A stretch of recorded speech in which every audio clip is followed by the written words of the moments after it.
Hello YouTube, my name is Sven and I've been off air for quite a while now and I do apologize. I've been quite busy. Doesn't mean that I haven't, got new stuff to talk about. It just means that I haven't had time to actually talk about them. But now we are getting very close to Christmas and I felt that it might be a good time to actually take the time, make the time and create some videos talking about the tech that I've been using the past 6 months or so and tell you if it's a buy or no buy for Christmas. Maybe you want to buy a Christmas gift for yourself or maybe for someone else and just give you some input into if some of the things I've been using is actually worth your time and your money. And today I want to start by talking about this. This is the Lenovo Yoga Book and it's kind of a semi-magical two-in-one laptop tablet thing. It came out, was announced on the IFA 2016. There were some rumors and stuff before that, but IFA 2016 in Berlin was where everyone started to talking about it really. And the reason people have been talking about it is that it is kind of a two-in-one, but it is insanely thin and light. 9.6 millimeters thick and only 690 grams in this version. And that's incredible. And the reason they could make it so thin and light is in part because of the keyboard. So it looks like a laptop, but it doesn't actually have a physical keyboard. It has a virtual keyboard that Lenovo calls a Halo keyboard. And that was pretty big news. Gonna talk more about that later. This also came out in two versions, or it's supposed to come out in two versions. What you see here is the Android version. Android Wi-Fi only gunmetal gray version to be precise. There's also an Android version with 4G cellular connectivity. It's a bit more expensive, and then there's also a version in gold with either Wi-Fi only or 4G. But this is the cheapest one. It's Android, it's gunmetal gray, and it's Wi-Fi only. And there's a reason why I bought the Wi-Fi only version, and there's a reason why I bought the Android version. And there's also a reason why I bought the gunmetal gray version, because the gold version came out a lot later and I wanted to be, quick out of the blocks. So this is what I'm going to talk about now.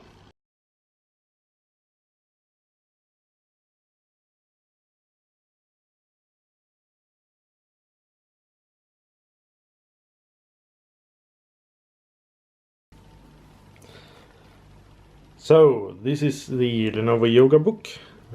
You can compare it in size to my hand. But I have pretty big hands, so maybe that doesn't say anything really. The Yoga Book is 256.6 millimeters wide, 170.8 millimeters deep, and only 9.6 millimeters high. So it's tiny, very slim little thing. It only weighs 690 grams for the Wi-Fi only version. And this is Wi-Fi only version, so that's 690 grams. So it's very light, very tiny, and very nice. The surface here is gunmetal gray, some kind of metal, aluminium, I believe. As you can see, the back and the front are mostly empty, except some sticker saying that it's compliant with the standards and stuff here. And on the front we have the Lenovo logo, and it's put so that you look at it as a book, the Lenovo Yoga Book. And here you have the very nice yoga hinge, the wristband hinge that all modern or new Lenovo Yoga books have, or Lenovo Yoga laptops have, 2-in-1 laptops. Alright, so along the outside you got a couple of things. You got the micro USB, which can be used for charging, as well as USB host. So if you have an adapter, you should be able to have a USB drive connected. Then you have the micro SD card slot, and if you have a LTE version, I believe that this would also house the SIM card. And then you have micro HDMI to connect to a TV or monitor. Here you have a speaker, the left speaker of the system. Going around to the front, there's absolutely nothing here, and that's actually a problem, because the lid, or the upper part, is connected to the lower part using magnets, and they can be pretty hard to open it up with one hand. And now I see that I actually lied to you. There are 2 tiny little holes here, which I believe is for microphone. Moving on to the right side, you have a power on button. You have a right facing speaker here, volume rocker, and a headphone jack, 3.5 millimeters. And if you look at this headphone jack, you will note that it is, maybe you will see that it is very, very tight to the edge here. It's just flush on the edge, which is not a big problem, but if you have a pair of headphones with a chunky connector, when you stick that in here, it will probably be sticking out a bit. So if you connect your headphones and put your phone like that, or the tablet like that, it might actually wobble a bit, which might be annoying.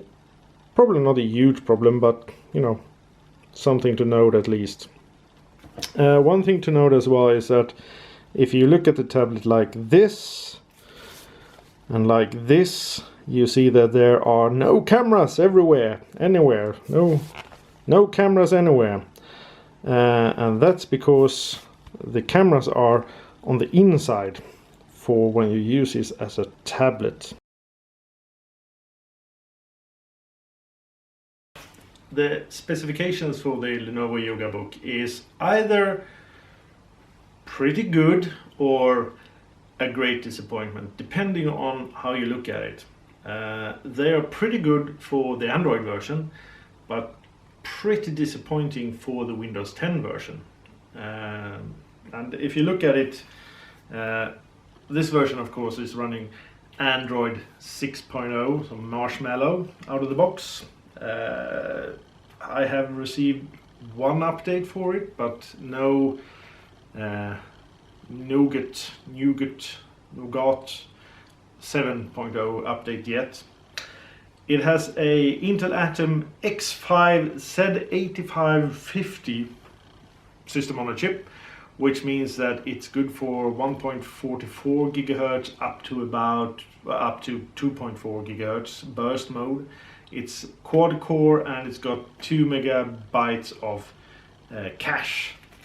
So that translates into, if you compare it to an ARM processor that you would find in a normal Android device or ARM-based Android device, that would be kind of in the vicinity of Snapdragon 810.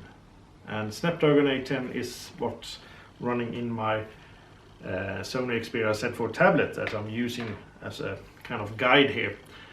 So that's pretty much last year's performance, which means that performance-wise this is okay, but nothing spectacular. In addition to this, the Intel Atom also has the Intel HD Graphics 400. That's running 200 megahertz with a burst mode of up to 600 megahertz, and has 12 processing units, which again, that's not extremely impressive, but it is still on par with the Snapdragon 810 solution from last year. 4 gigabytes of RAM, 64 gigabytes of storage. Again, 4 gigabytes of RAM is quite alright for Android. 64 gigabytes of storage is pretty good for Android, but for Windows 10 that's not really enough. Then you're gonna be struggling to install any apps. When I did my Surface 3 review last summer, I noted that 64 gigabyte of storage, 128 gigabyte of storage really is kind of tight for Windows 10, but you can install programs and apps and stuff on the micro SD card. So if you have a Windows version of this, you really want a good micro SD card so you can expand the storage using that. The battery is 8500 milliamp hours. That's pretty big. I don't really know how they fit it in here. I guess it's really flat, but it's 8500 milliamp hour battery. It says in the specs that it's good for 15 hours. I'd say about 10 hours of continuous use is what I get, which is very good. I never had a laptop or anything laptop-ish that could give me that kind of time. And because it's Android, the standby time is also very good. This Lenovo claims that it will be in standby for a couple of months. I haven't tried that, but it is very good. It's got that tablet always there feeling, which I'm kind of missing in my Windows tablets. But for Android, it's very good. The screen is 10.1 inch and it's a full HD IPS display. Take a look at the viewing angles and stuff. You can be the judge on how good the viewing angles are.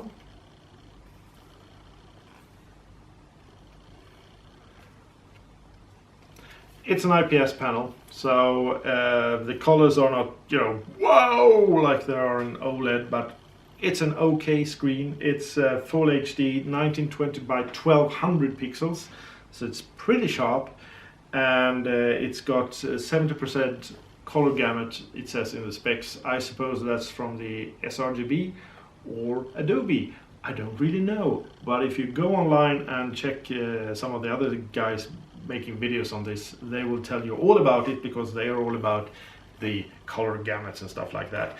The screen does get pretty bright, 400 nits it says in the specs, and I can believe that. It's pretty bright.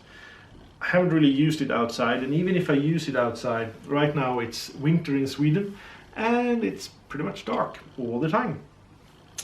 This of course has no physical internet connection, it's Wi-Fi only, but it's got pretty good Wi-Fi. It's dual band, so it's dual channel, so it's 2.4 and 5 gigahertz, and it's got all the standards A, B, G, N, A, C.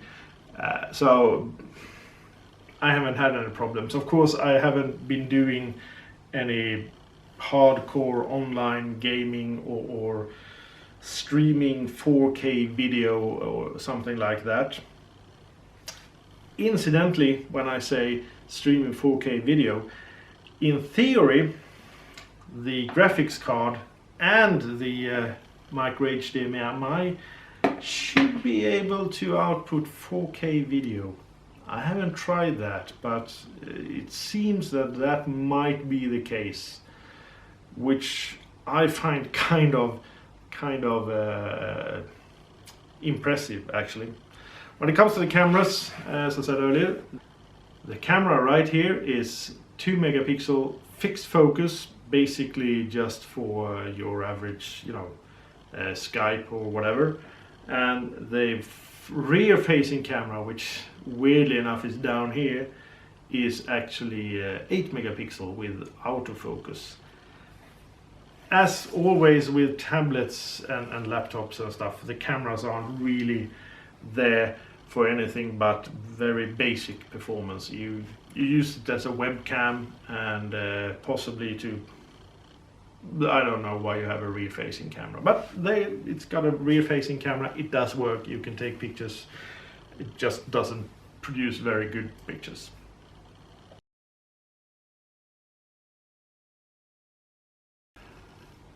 Just wanted to say a quick word about the audio capabilities of the Lenovo Yoga Book. You probably wouldn't buy one of these to have it as a kind of a speaker or anything, but it does produce a surprising amount of noise, as it were, and it's got the side firing stereo speakers, and it uses something called Dolby Atmos system to create extra virtual sound things, virtual surround sound, and it's really quite good, and it's also really quite loud. And I'm gonna play my usual clip of music, which is Älvsborgs Marschen, which is played by the orchestra I'm playing in, and it is written by a friend of mine named Martina. So I've cranked up the volume to 100%, I believe. Yes, and this is Älvsborgs Marschen at a bit of distance, and compared to my voice you can see how loud it gets.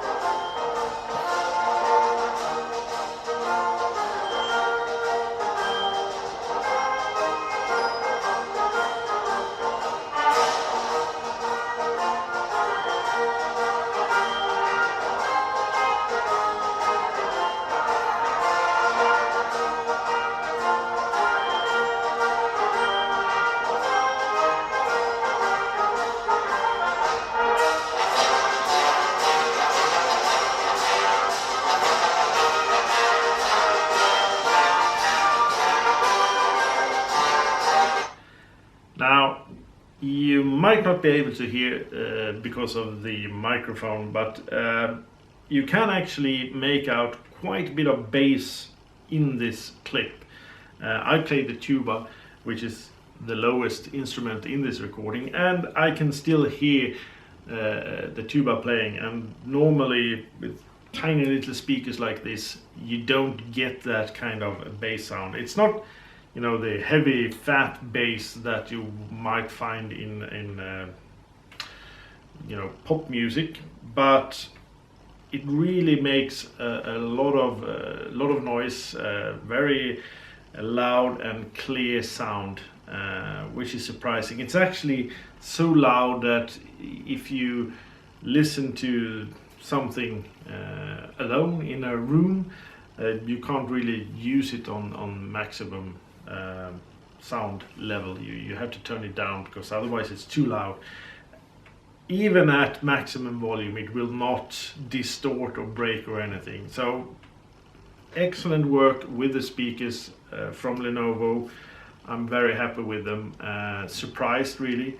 It also works, the headphone jack gives very good audio as well, and of course it works just fine with Bluetooth headphones. So audio experience pretty good. I'm happy.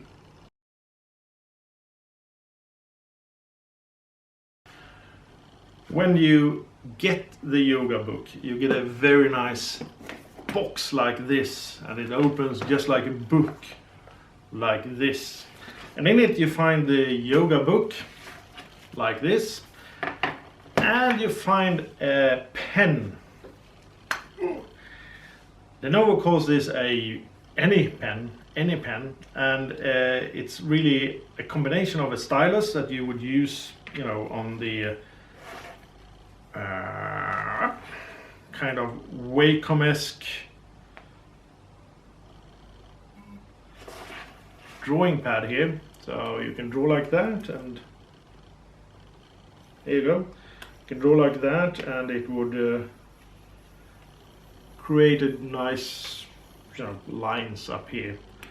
The interesting thing is you can't use this on the screen. You can draw on the screen with your finger, but not with your pen. And you can draw on this surface with your pen, but not with your finger. So when it is in this kind of drawing mode, palm rejection is absolute. You can do whatever you want with your fingers down here. Nothing's gonna happen. But you can draw like this.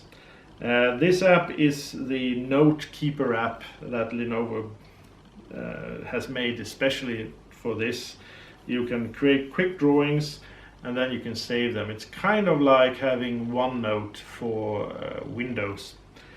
Incidentally, you can't use this with OneNote for the Yoga Book for Android. I tried, and it doesn't really work with it doesn't work with the drawing, unfortunately, which I think would have been brilliant, but it doesn't. So there you have it. So pen like that. In the box you also get in the box you also get a pad of paper and some extra nibs for the pen, which means that you can actually use this pen on paper. And as you can see, I haven't unboxed this yet because I think that's absolutely pointless. Here are the ink nibs, and here is the pad of paper, still in its plastic, because I haven't unboxed it. And I've had this yoga book for over a month, and I never once felt that, ooh, I want to use this. But now for this video I'm just going to show that you can actually put this on here.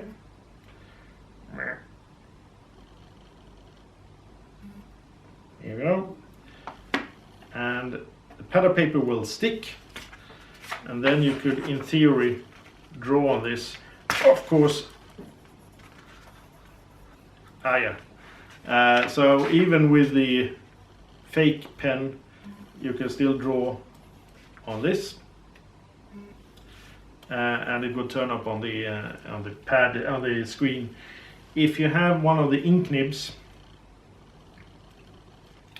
supposed to do like that, you can take out the stylus pointer here.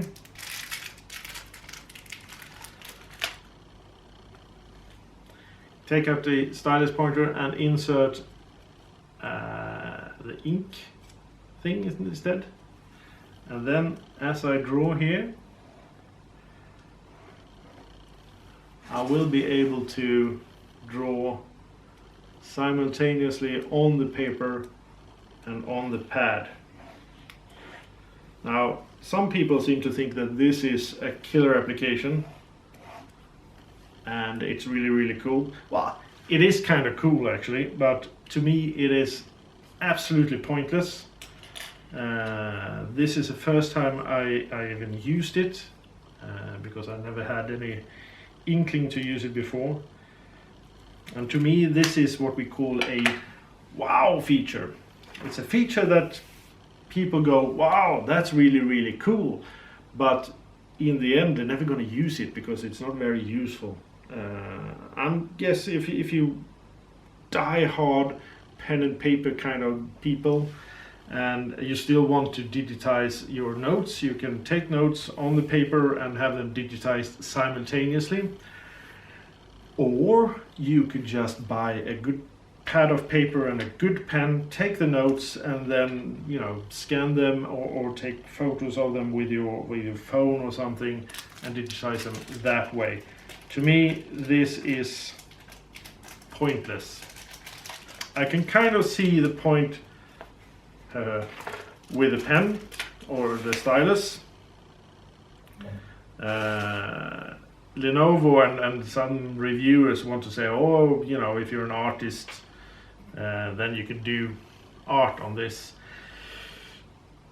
Yes, you can, but then again, there are a lot of better alternatives, I think, that will give you more power and more functionality for the same price or even lower price.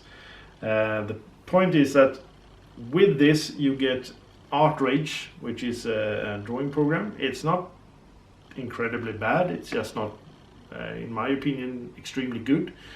If you buy the Windows version, you could of course use Photoshop or whatever software that you like to use in Windows. But in my experience from using the Surface 3, Microsoft Surface 3, which has a similar chipset, similar amount of RAM and more storage, using Photoshop is not really that great an experience. So I would suggest that if you're an artist and you want a tool for creating art, this may not be the tool for you. So the pen, the pad of paper and all of that goes back in the box, and I'm never going to use them again. But the other thing that everyone talked about when this came out is of course the Halo keyboard. And there is, you know, there's no physical keyboard. You saw me drawing just now on this surface. The keyboard is actually not completely virtual. There is some kind of stencil underneath the surface here. So even if you turn it off and go into drawing mode, you can still see the keys, the outline of the keys underneath the surface. And when you go back to keyboard mode, they will light up like this. You know, it's an absolutely flat surface. The point here is, in my opinion, that this surface is not absolutely smooth. It is, I wouldn't call it rough, but there is a certain what do you call it, friction to it. It's not like touching the glass surface here. It actually gives you kind of feedback. And also in this there is feedback when you type. So there's a haptic feedback, and you can also set a clicking sound. I turned off the clicking sound because it's very annoying, but there is a slight haptic feedback, which means that you can actually feel when you type that you have typed a key. And also together with the slight friction in the surface, it actually makes for quite a decent typing experience. I wouldn't type out an enormous amount of text using this, but for short things, messages, you know, an article in a newspaper or whatever, it actually works pretty well. Typing out your blog posts, things like that, it works just fine. I find that I type almost as quickly on this as I do on a physical keyboard, and almost with the same accuracy. In addition to the keyboard, there's also a trackpad down here. In Android, of course, having a trackpad is, well, not pointless, but it's not very good. And really I wish I could turn it off. I haven't figured that out yet, because when I'm typing I accidentally touch the touchpad and it will move the cursor when I'm typing, which is very annoying. So that's one of the things I wish for. I'm going to talk more about my wish list later, but you know, don't really need this mouse pad thing in Android. In Windows, of course, you do need it. And then they also have buttons on the side. So no buttons below, buttons are on the side, and I've heard that people find that weird and it takes time to get used to. The keyboard also is adaptive, so you can set the speed at which you can type, which means that if you quick typer, you will very quickly set the keyboard to full speed, and Generally speaking, as I said, the typing experience is surprisingly good. I really like it. I didn't think I would, but I really do like it. So for me, the keyboard, thumbs up for Lenovo. Good effort.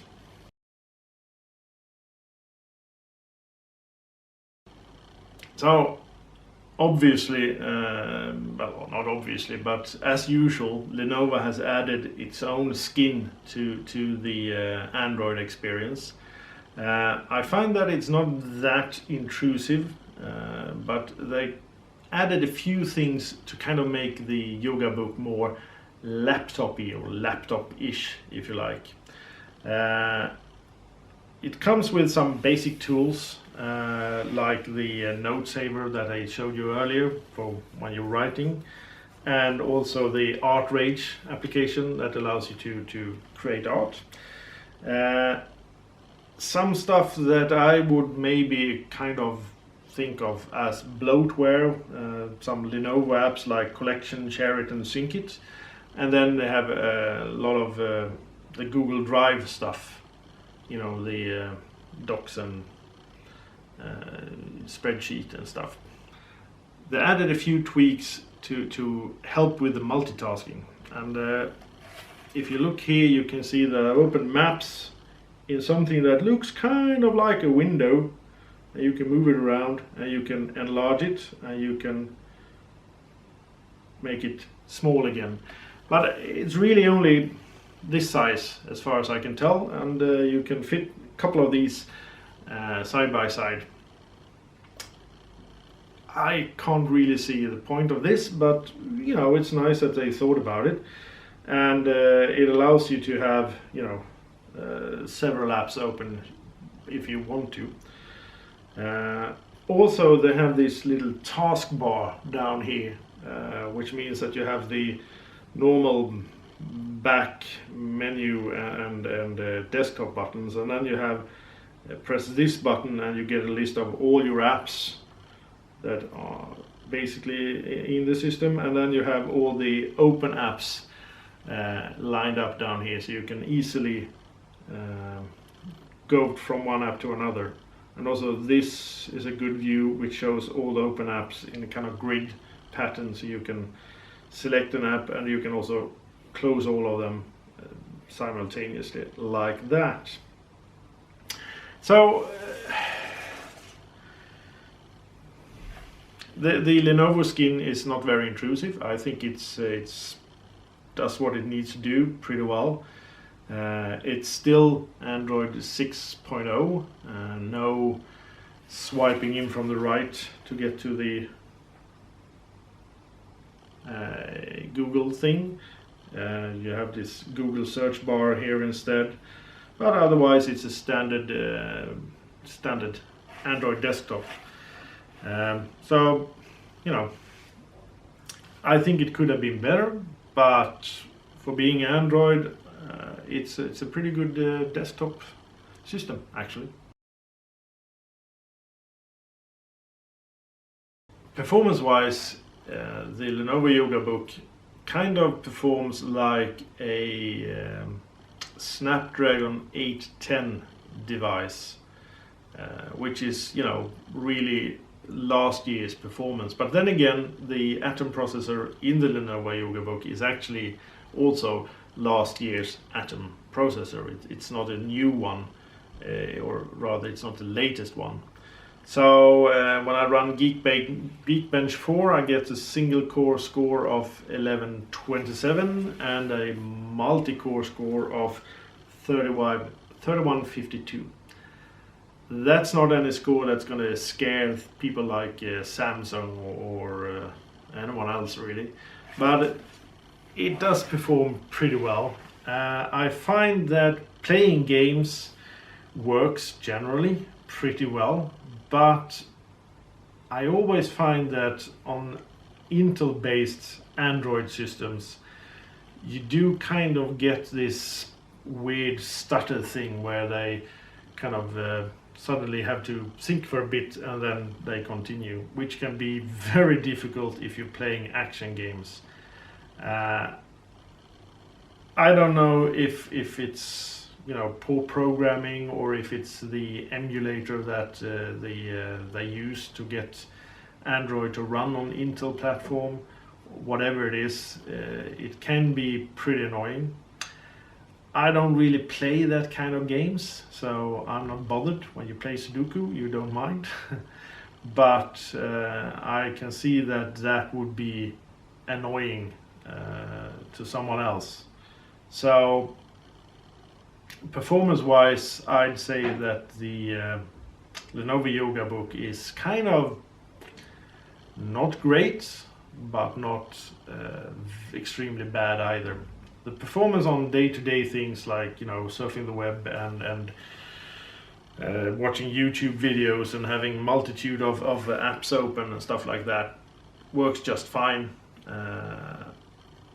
Possibly playing heavy games with loads and loads of 3D graphics, this might not be the best performer. In that arena, I haven't really seen any Android thing working better than the NVIDIA Shield K1 tablet, which really played games very well. This clearly is not a gaming device. It's media consumption and light productivity efforts device. And for that it works very well. I wouldn't recommend it for gaming though. Buy something else if you want to play games.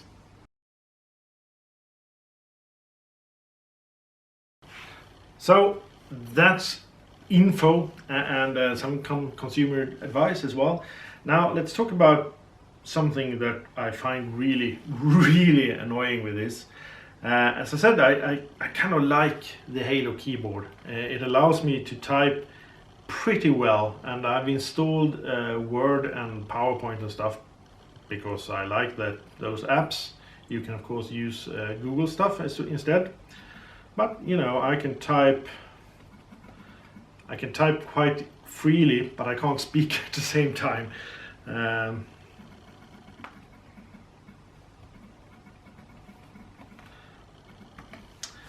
And I find that I make about as many errors on this as I do on a normal keyboard. Maybe slightly more here, but not too many more. You can't really touch type because obviously if you touch the keyboard then you type something. You can't rest your fingers on the keyboard. But other than that, you know, it works pretty well. If you, like me, live in a non-English speaking country, you might want to, of course, you have to buy this thing in the country where they have the keyboard that you want. Because, as I said, the keyboard is not completely virtual. The keys are kind of there. You can remap the keys. But for instance, I live in Sweden and I want a Nordic keyboard.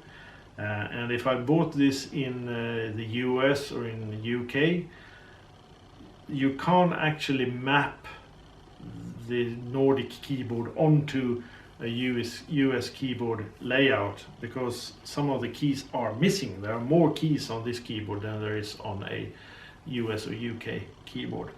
And the extra keys, they pop up over here. And I don't think you can see it, but they actually kind of half size, which means that they can be pretty hard to hit. And in Sweden that means the O, Ä keys are actually half size, and out on the right there it's kind of hard to hit them. Good to know. You have to take a bit extra care when typing to hit the right keys. Also, the return or enter key here is a weird size and shape. The backspace key is huge, which means that I constantly hit that instead of the return key. And also, as with a lot of Lenovo keyboards, the left hand function key is right here on the edge where I would expect the left shift key to be, which is very annoying because I constantly hit function instead of hitting left shift, which I use a lot when I type. So that's, you know, annoying, but not really a deal breaker. When you open up the Yoga Book and start using the Halo keyboard, it will be using something called TouchPal keyboard. That's a default one, and that has a autocorrect feature which is completely idiotic. It kind of works like you would expect it to work on an Android phone. That is, when you're typing, you kind of get suggestions of the word that the keyboard thinks you're typing at the moment. And on the phone, you would just go and then raise your thumb a bit and select the suggestion that is fitting for you. I kind of do the same thing on here. So when you're typing, the suggestions would come up here on the lower part of the screen, bottom of the screen here, and the suggestions would be superimposed on whatever it is behind them, and you can touch the suggestion to select that suggestion to kind of make it easier to type quickly. They also have numbers, so you can touch, 1, 2, 3, 4, 5, whatever, to select the suggestion that fits. The problem is, while it makes sense to have that kind of full word guessing suggestion thing on when you're typing on a tiny little screen with your thumbs, and you just need to raise your thumb a couple of millimeters extra to select, when you're typing here, it becomes really bad because you have to actually physically move your hand to select one of the suggestions, or type a number. And also, since it doesn't take into account the fact that you're using a full-size keyboard, it suggests words that really don't fit the things that I type. So, I might have typed a P reason just now, but the word the autocorrect is suggesting has an S instead. Because that's the word that seems to be likely that I'm typing, even though I'm not gonna mistakenly type a P when I want to type an S. And that's, they don't take into consideration the fact that I have a keyboard, that I am kind of typing like this rather than touching like that, which makes it more than useless. It actually makes it break the function of the keyboard completely, because I found myself accidentally getting completely the wrong words. If you want to type a word and then like a username, I type Sven34 for instance, I would type Sven and then press 3, and that would, instead of typing 3, it would give me the suggestion number 3, which might be supernova or something. Insanely annoying when you're filling in forms on the internet. And the same goes, if you type something and you don't care about the suggestions, you type something and you tab to the next field and the form that you're filling in, the autocorrect would remember what it was you were typing previously, and when you tabbed into a new field in the form, it would automatically put the suggestion in that new field before you started typing. So I had to start by deleting. And I'm sure there are ways to tweak this to make it work better, but I found it really annoying. Also, the default TouchPal keyboard was too slow for me. When I was typing, it felt like I was kind of dragging the cursor along. It wasn't keeping up with me quite, which I think might be because of the autocorrect feature. I couldn't turn off the autocorrect feature for TouchPal. I tried, but there was an option to turn it off, but I didn't actually turn it off. So I switched over to Google Keyboard and turned off autocorrect, and now it works fine. I don't get any autocorrection, which is annoying, but it does work. So that's a top tip. Don't use the default keyboard, use Google instead.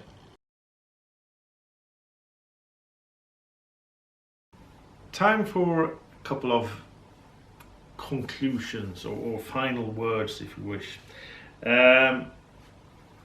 In case you haven't noticed so far, I really like the Lenovo Yoga Book. I actually think it will replace my Z4 tablet as my favorite tablet thing, which is no mean feat, because I still think the Sony Xperia Z4 tablet is the best tablet there is. It's just that the Lenovo Yoga Book is a bit more. I do have a wish list though. I wish, for instance, that it could have been slightly bigger. Maybe 11-inch instead of 10.1. It's just, it would be nice to fit my hands a bit better on the keyboard. So slightly bigger would have been nice. And while we're making it slightly bigger, maybe a quad HD display rather than the full HD that we have. That would have been nice. As I said earlier, I really would love to get a software update that fixes the autocorrect feature on the keyboard, so that it actually is more geared towards usage when you have the full keyboard, because that's what you have. You could make it so much more intelligent and make it just miles better for the typing experience, because I don't make many mistakes, and with a good autocorrect, I would basically make 0 mistakes, and it would be just fine, working just as well as any other keyboard. The Halo keyboard is really good. With a better autocorrect, it would be great. It would be nice if the keyboard actually was completely virtual. As I said earlier, I kind of like this surface on the keyboard, that it's not glass-like, but still having that kind of surface and still have some kind of screen background that actually made it possible to have a truly virtual keyboard, so you can change the layout and change the keys, put them where you want them. That would have been brilliant, because then I could move the function key and resize the enter key and stuff like that, and that would be great. I know it's a wish list, okay? It would be really good if I could have USB Type-C ports instead of the micro USB and micro HDMI. 2 USB Type-C ports would make this really, really nice, and also future-proof. So, that would be good. And also the multitasking, because I don't really use the windows that they have here. They have this, as I showed, this kind of it's like a small phone in portrait mode. I'm guessing they do it like that because that's kind of built in to most apps, to be able to view them in phone mode. But I think a much better multitasking for tablets can be found in the now aging Windows RT. Yes, Windows RT, the old ARM-based operating system that Microsoft put out for the Surface and the Surface 2. It's kind of looks like Windows 8, but it isn't Windows 8. But in many ways that was the best tablet operating system that I ever used. And much of that is you got all those gestures that kind of annoyed people when they were using it as a desktop operating system. But for a tablet, those gestures made a lot of sense, and they actually, I believe, in my opinion, they work better than anything that you find on the Android or iOS solutions for tablets. And also, in the Windows RT, you had the multitasking, where you could kind of stick apps to the side and make, divide the screen into 2 or possibly 3 complete windows. You didn't move the windows around like you can on this. They kind of 2 or 3 windows, and that's it. And that worked very well. So you could have one window that was 1/3 of the screen and one window that was 2/3 of the screen, and that's your multitasking. To me, that worked very well. I know that most Android apps wouldn't work like that because they don't have these kind of resize options. When you were developing Windows RT apps, you actually had to provide modes for all the possible screen sizes. You had a full screen, 2/3 and 1/3 of the screen, and half screen, I guess. So you had a couple of different settings that you had to implement, and that made multitasking on the Windows RT Microsoft Surface 2 tablet, which I had, still have, and found very useful. That multitasking was really good, and I wish they could do something like that on this one.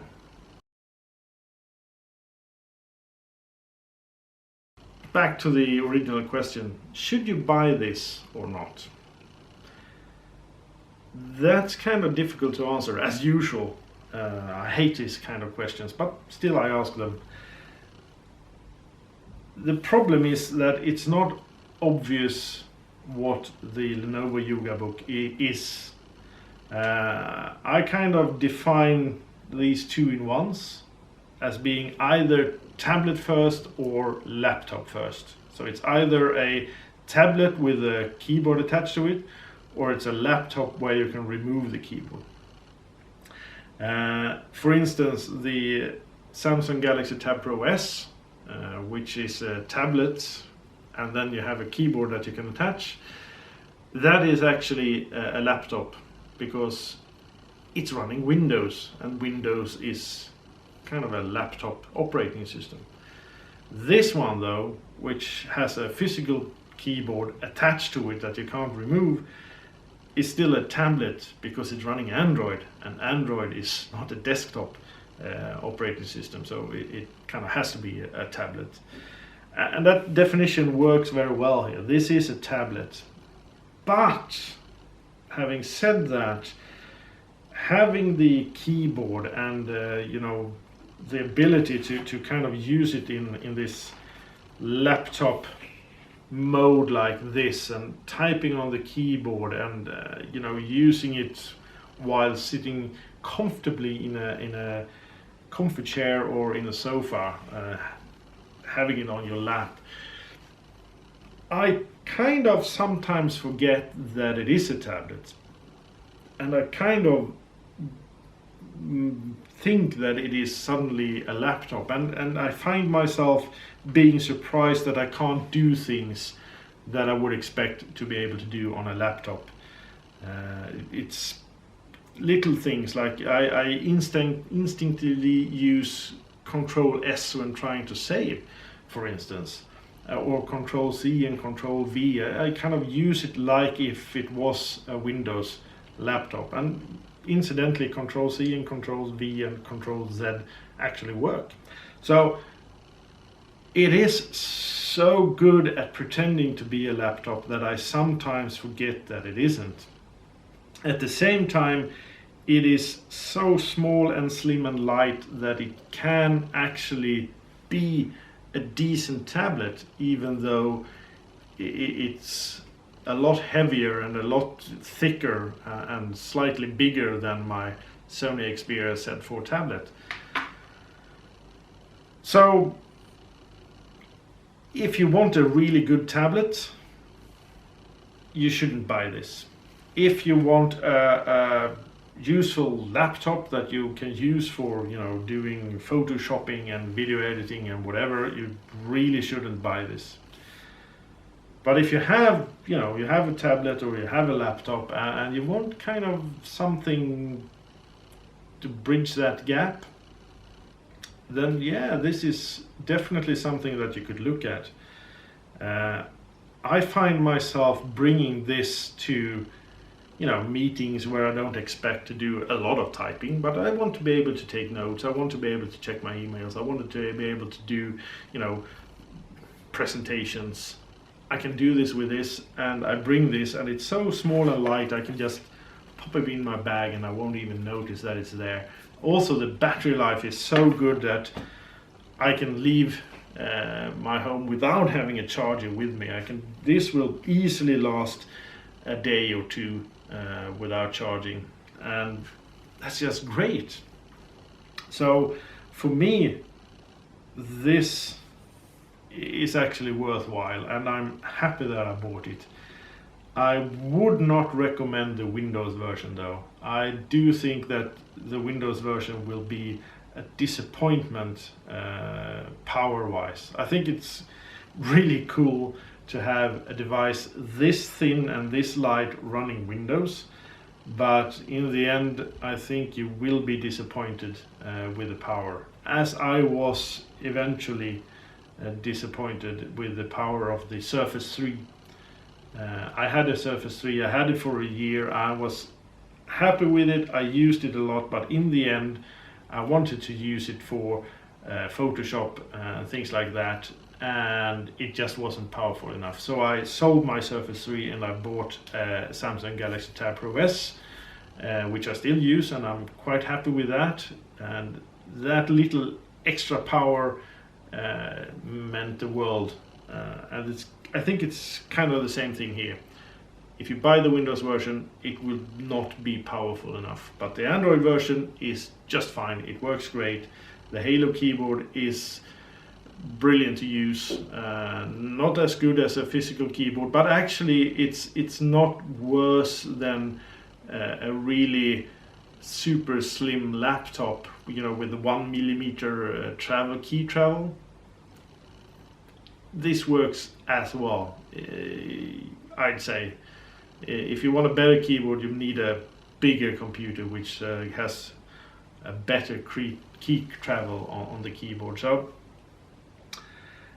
yes, this actually would be a very nice Christmas gift, and it's also a very nice Christmas gift because it just feels so special when you hold it, because it's so thin, it's so light, and it looks spectacular. And when you bring it out and people go, wow, that's really, really cool, you know, you can bring out the useless pad of paper and show them and say, oh, I can do this, and they will go, wow, that's crazy, and everyone will be impressed and think that you are the king of cool in Geekland.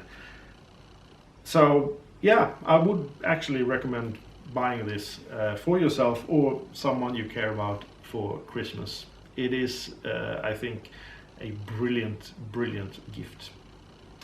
That's all for this video. Hope you enjoyed it. Thank you very much for keeping with it right until the bitter end. I know my videos tend to be very long, and I know that the audio is very bad because I have this ventilation thing and I don't know how to remove that in a Premiere Pro. So thank you very much for keeping with me. And if you happen to work with Lenovo, I've been giving a bit of flack to the Windows version of this. I will not buy it because it's too expensive, but if you want to send me a review version of this Windows, I'll be happy to do that and review it and say nice things about it. So just leave a comment below if you work for Lenovo and wish me to review your Windows Yoga Book. And also, if you work for Lenovo, listen to my wish list and just update it for the Yoga Book 2, so that we have USB Type-C and stuff like that.